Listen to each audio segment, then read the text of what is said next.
Broadcasting from the business capital of the world, this is the Podcast Business News Network. We are joined once again live by Tracy Whitmore from Indigo Journey. Excited to have her here to talk today about repair. And of course, it's possible. Please introduce yourself to our listeners to start. Hi, Jill. Thanks so much. Yes, I'm Tracy, as you said, from Indigo Journey, and I'm a social worker, a coach, and the area that I like to focus on is working with LGBTQIA plus adults and parents of LGBTQ plus people. And that's what we're going to talk about today, because I feel like it's really important to make sure that parents are supported and they're able to fully understand their child and their child's experience. Perfect. And just for reference, you're based out of where, and you're working with people in the community all over the right? world. Okay, yeah, perfect. Yeah. So I'm based in Vancouver, Canada at the moment, but I all the work I do is online, so I can work with people all over the world. Perfect. Well, let's talk about this repairing and to let everyone know that it is possible. You say when a child comes out, some parents really respond well, which is great. Some, though, poorly, sometimes maybe in between. So let's talk a little bit about this, all different aspects and your background behind it, if you don't mind. And in the end, you mentioned repair is possible. So let's get right to it. Yeah.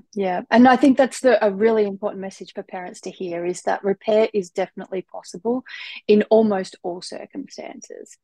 So, I mean, I guess I came to this work with parents specifically because I was hearing so much, from kids, from LGBTQIA plus kids who were really struggling and wanted their parents to behave differently in some way. So, like you mentioned, some parents respond well, and maybe there's some gaps of what the kids might need, or even adults, and some respond really poorly as well. A lot of parents I work with experience a lot of guilt and or regret around their initial responses, and that can impact their relationship as well. So I thought today, when there's a lot of damage done to the relationship, so when parents have responded really poorly, then that's going to take a lot more work. And whilst I do have a whole chapter on repair is possible in the book, and I feel like if a parent is in that situation and they're wanting to repair the relationship, the book will definitely help them get started. However, if there is a lot of damage done in the relationship, it's going to take more than reading a book. It's a great place to start, but it would also be highly encouraged, I think, to seek out some extra support. So someone who can walk that journey with them and guide them and support them to work through what their experience has been, and also how to repair that relationship. So today we won't talk about that in too much detail, because I do think it takes a lot more support and guidance. So I wanted to more focus on the parents who've responded somewhere in the middle. So the ones that have responded really well and kids have no complaints, then we don't need to really talk about that, though congratulations to those parents and well done. The people that are in the middle, or somewhere in the middle there, I feel like can really benefit from reading my book, and perhaps from some extra guidance and support as well.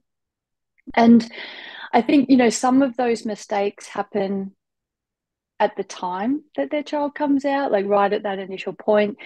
And it can be that they've said something not great, but it can also be a simple thing, or simple to them, it probably feels like a rolling of the eyes, or a long pause, or a small comment that they've made that they maybe don't realize has been a little bit hurtful or harmful to their child. And those things are really easy to repair, as long as parents are able to work through the process of understanding why and how that's impacted their child.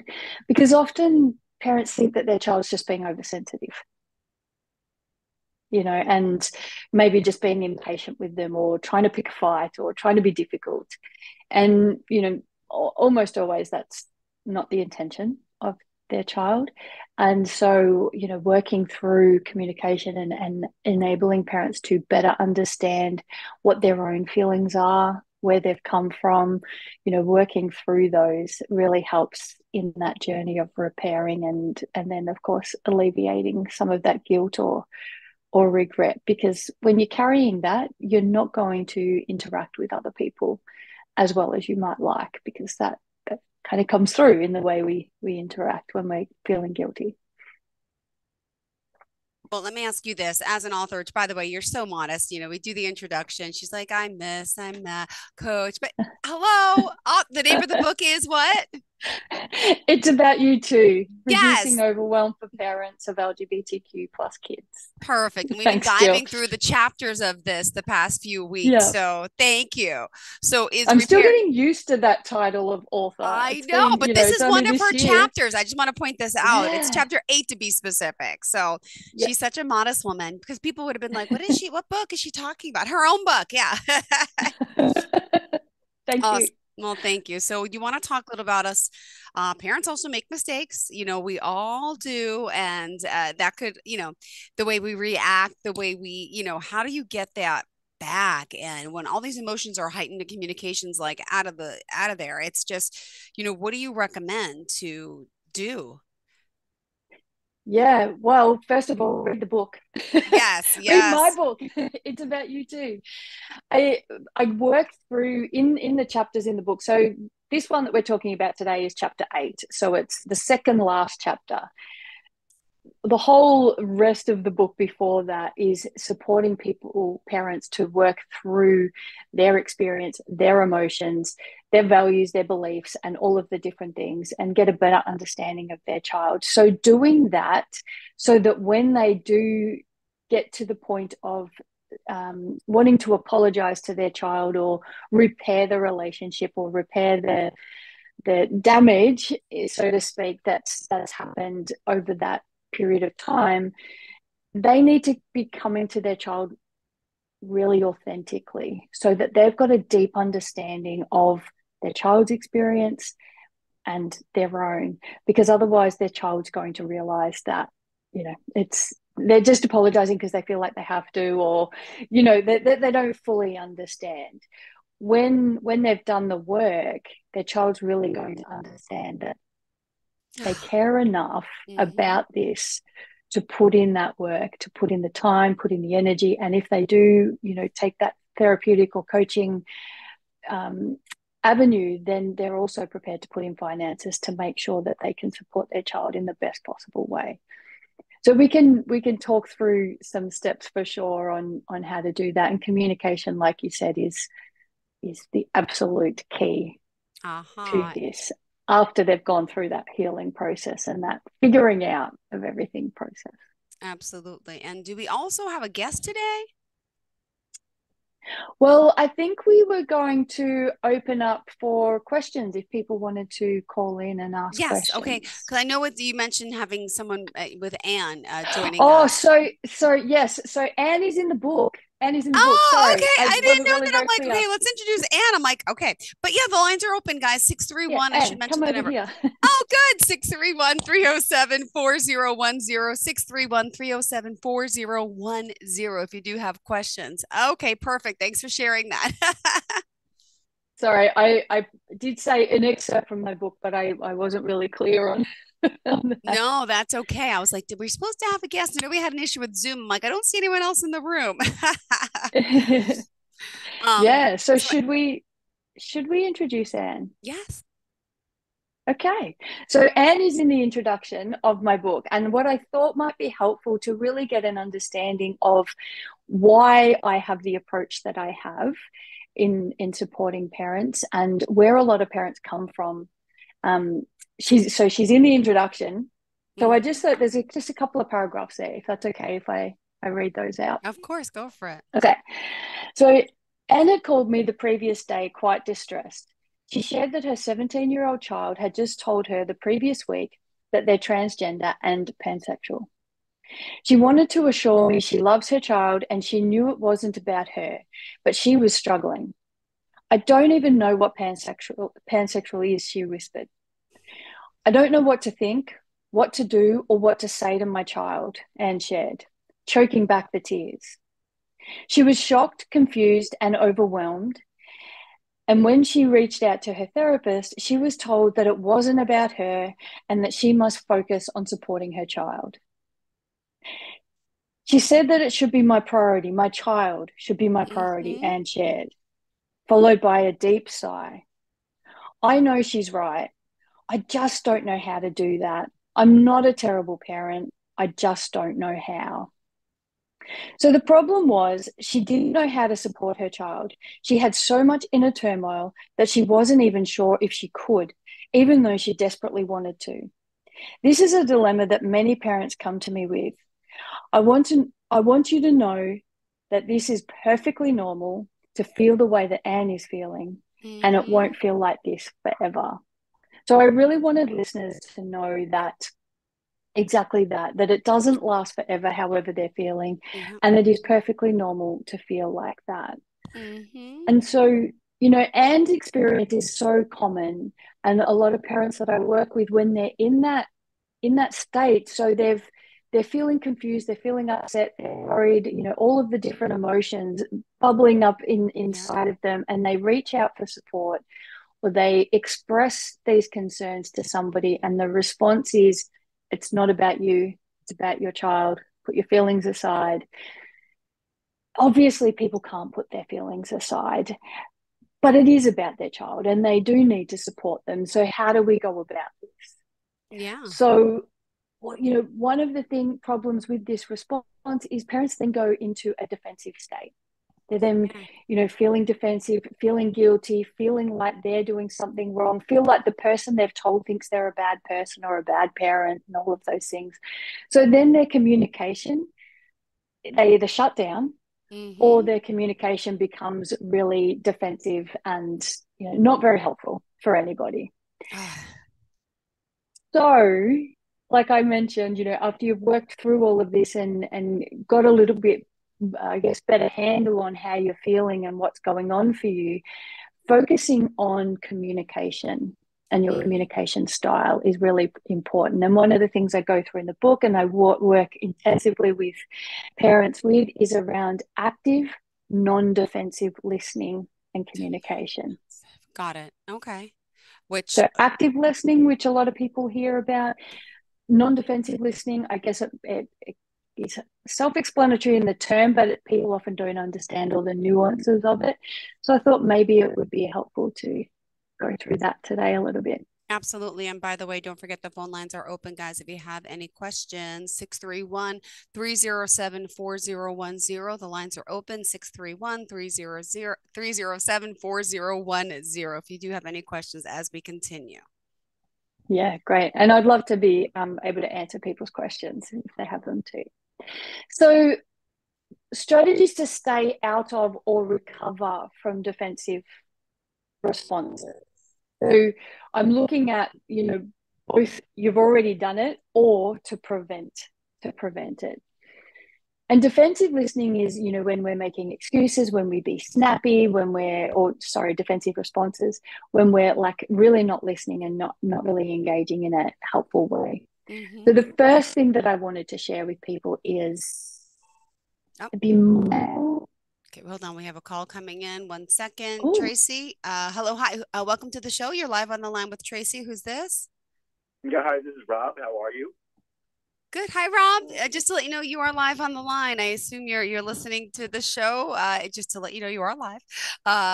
Anything you can say, use will be held against you. No, I'm joking. What would you like to ask our hi, guest Rob. today or talk about with?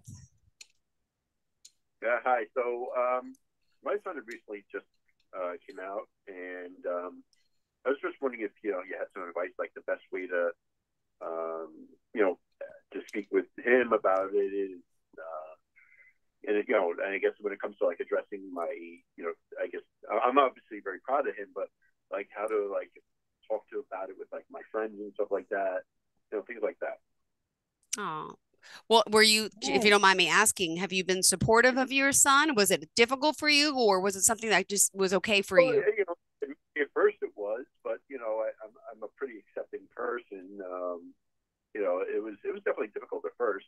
I'm not going to lie, but I love my son. Yeah. Well, so some advice, on talking, yeah, because other friends and family may not be so understanding, and not Yeah, everyone's as open, Tracy. So any advice to him? That's a good one. yeah. I live in a Yeah, pretty great. conservative community, so yeah. Sorry, I didn't hear that last bit. I'm sorry. So I live in a pretty conservative community, so yeah. I just wanted to know like what the best way of like speaking to other people about this and things like that. Yeah, yeah. So thanks so much for calling in, Rob, and thanks for the question. It's a really great question, and I love that you're being supportive and able to also acknowledge that it was a little bit challenging at the start, because I think it is for almost all parents. So as far as communicating with other people, I think we went over the coming out process for parents, I think, in the last call. If you're able to go back and listen to that one, it'll be able to help you out in a lot more detail. The first thing that I want to share with you, though, is it's important that you have explicit consent from your son before you share this information with anybody. So that needs to be for each person that you decide to talk to about this, is to make sure you've got his consent. Have you had a conversation with him about it? I'm sorry? Have you had a conversation with your son about sharing with different people? Not yet. Not yet. No. I Okay. know that people are, asking, why doesn't he have a girlfriend or whatever the case may be. Yeah. Yeah. How old is your son, Rob? He's 19. Okay. So people will be starting to ask that question, which is, common. I don't know why people need to know, but it is common that people will start asking that people are nosy, question. I feel. They're very nosy. Yeah, yeah. So, I mean, you can just answer that question simply by saying he doesn't, or, like, you don't have, it doesn't mean that you have to come out on his behalf just because people are asking. Lots of 19-year-olds don't have a partner, for lots of different reasons. So just to give you that permission to know that you actually don't need to answer those questions. You don't need to give them any details. But if it is a person that you do feel like you want to share with, again, making sure you've got your son's permission, and also like talking. Sorry, go on. No, I just said okay. Yeah. So talking through with your son, who's important in his life that he wants to know. And, so those no people, maybe he doesn't want them to know, or maybe he does. Um, the thing is, once you've shared the information, we can't take it back. And so making sure that you're having open conversations with him about the who and the why, and what that might look like, particularly because you live in a conservative community, and the more people that know, the less control you both have about who finds out and when they find out. And then when you do get to the point of having those discussions, I think making sure that you're well informed is really important, because then you've got the best chance of being a strong advocate and ally for your son. And I guess not making a big deal about it. Like, it's just an extra bit of information that you're sharing about your son, about your family, that you value that person enough to share that with them. And so, the way you approach it, if you approach it with confidence and clarity, then people are less likely to challenge. I see. Okay. I think that's great advice. You're welcome. Good. Thank you so much. And if you want to reach out to Tracy. Oh, I am sorry. There's a little bit of a delay here. What did you say? Oh, I'm sorry. Just thank you very much for everything. Oh, thank you. You're And very if you welcome. want to reach out to Tracy, just would you mind sharing your contact information? That'd be great. Yeah, so my website's indigojourney.co with no M, and there's links on there that you can reach out to book a free consult call if you want to just chat a little bit more, or you can send me an email through the contact me page on there. That's probably the easiest way. All right. Thank you so much. Thanks again, Rob. Thanks, Rob. And guys, the lines are still open. We got 4 minutes left. 631-307-4010. If you have any questions, thank you for the call. Bob, was it? Rob, I think. Okay. Thank you so much. All right, Tracy. So what else did you want to share? Yeah, so I just thought I would go through the strategies around defensive listening. Okay. Non-defensive listening in response to that defensive response. So being mindful of the love that you have for your child, and being mindful of respecting your child, respecting yourself and your relationship. So keeping that at the forefront. This is where we're looking at a child that you have always loved dearly. So trying to keep that really at the forefront, staying in touch with that love that you have for the person, and less focus on behavior or, the new information that you've just received. That will make it much more easy for you to respond in a way that you're going to feel comfortable with. Taking a few breaths, practicing an extended exhale, which is a strategy that I do offer in the moments of pause at the end of each chapter in my book. There's a different one for each chapter. Avoiding taking another person's comment personally, and that one can be a lot easier said than done. But understanding that your child they're going through their own experience, and the fact that they've shared this information with you can be really difficult. No matter how open and loving you are, it can be really, really difficult. Can bring up a lot of emotions, a lot of fears, and they will be primed, ready for protecting themselves. So they will likely be defensive. So understanding that their responses are not necessarily personal. So trying to keep that space between that.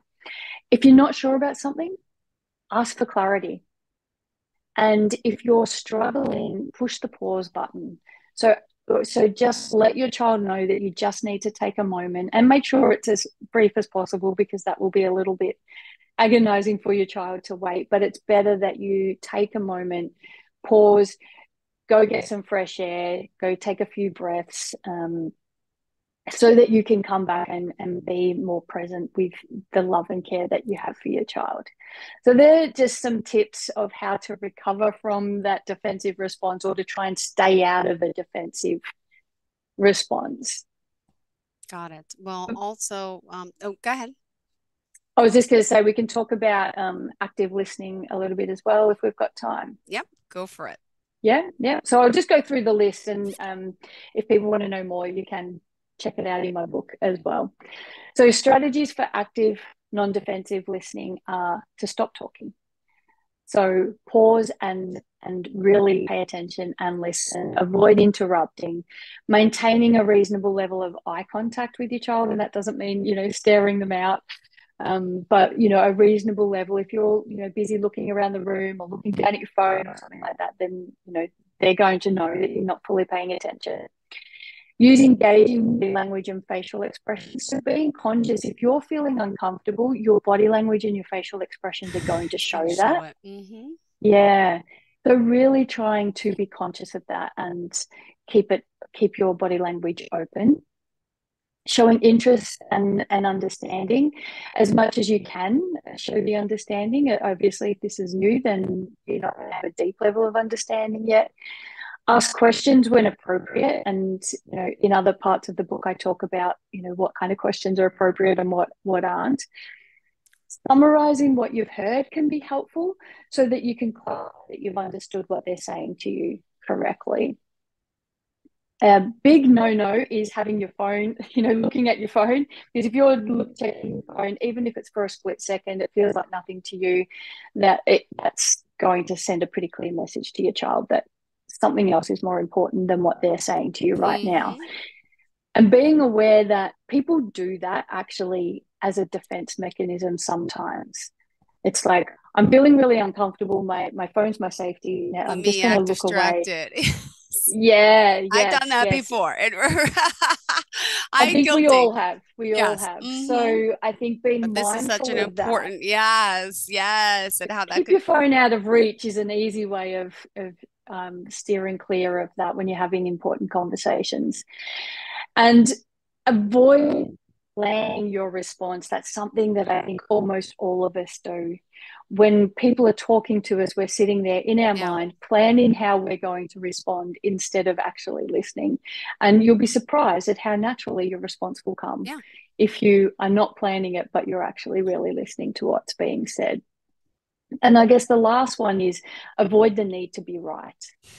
And again, that's a big ask because, often, that's what we want to do. And I think particularly parents, because they've been in that position where they often are right. They're teaching their kids, throughout their lives. Yeah. And so trying to steer away from that or be conscious if that need comes up that, I'm just wanting to be right here. I need to kind of pause and listen. So, I guess the key message around this is language is really powerful. So be mindful how you use it. And that's verbal language, body language, facial expressions, all of it. And so, this is helpful for any kind of conversation, not a conversation with your child. That's tough. Difficult. Yeah. Yeah. And I don't condone drinking a beer before either. No, because you want to be totally we think comprehensive. It might relax us, but also, it might lead to some difficult conversations. Yep. I know we all want to kind of mellow ourselves sometimes, but sometimes you got to just breathe. How about a breathing technique, right? That might be better. Yeah. Well, physiologically, there's evidence out there that actually works better. It's just that we don't always practice it when we need it. Interesting. All right. Well, we got to learn to do some of that. Meditate before maybe. Any other advice you want to share before we go? Well, I think just really trusting in yourself, trusting the love you have for your child and committing yourself to doing the work. Because that's where the key is. Do the work and then have the conversation with your child. And also be prepared, especially if there's been some damage, done to the relationship. There's some, distance in the relationship. Be prepared. Your child may not respond how you hope they will immediately.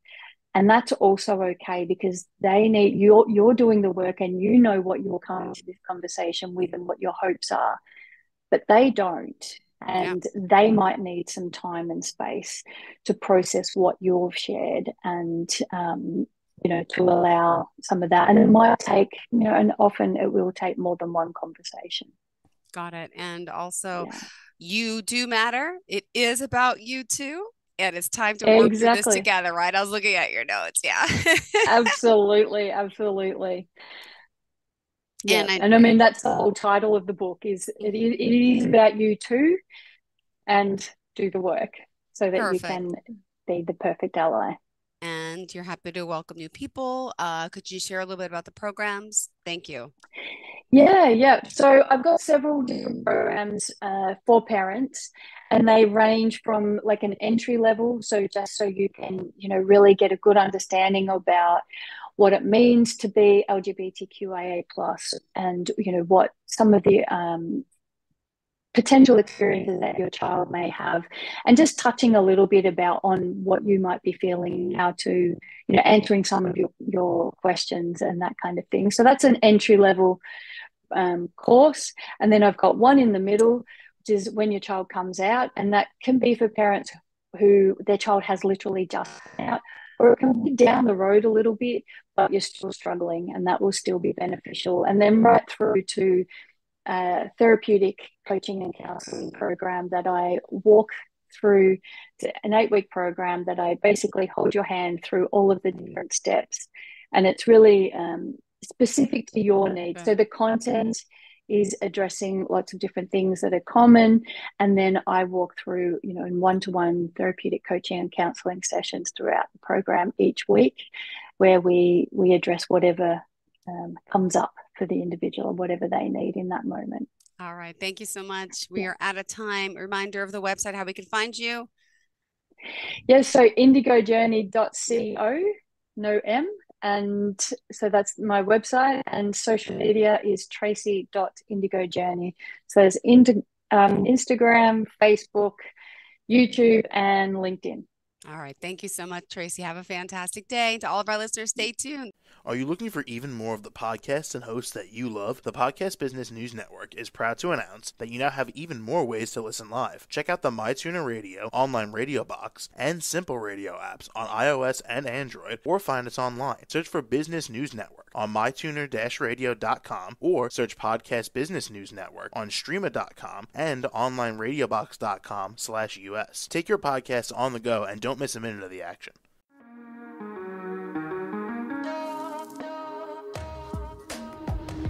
Broadcasting from the business capital of the world, this is the Podcast Business News Network. For nearly 2,000 severely injured veterans, everyday life has become filled with barriers. Day-to-day simple tasks can become pretty daunting. I have to carry my chair up 2 flights of steps or have somebody do it for me. What scares me the most is just the falling.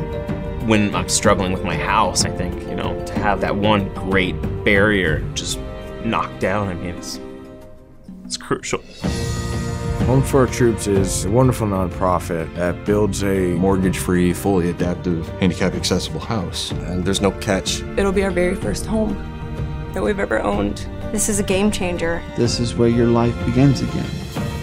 We need you to join us in completing this important mission. Please visit hfotusa.org and help build homes and rebuild lives. Because of you, everything's going to be okay.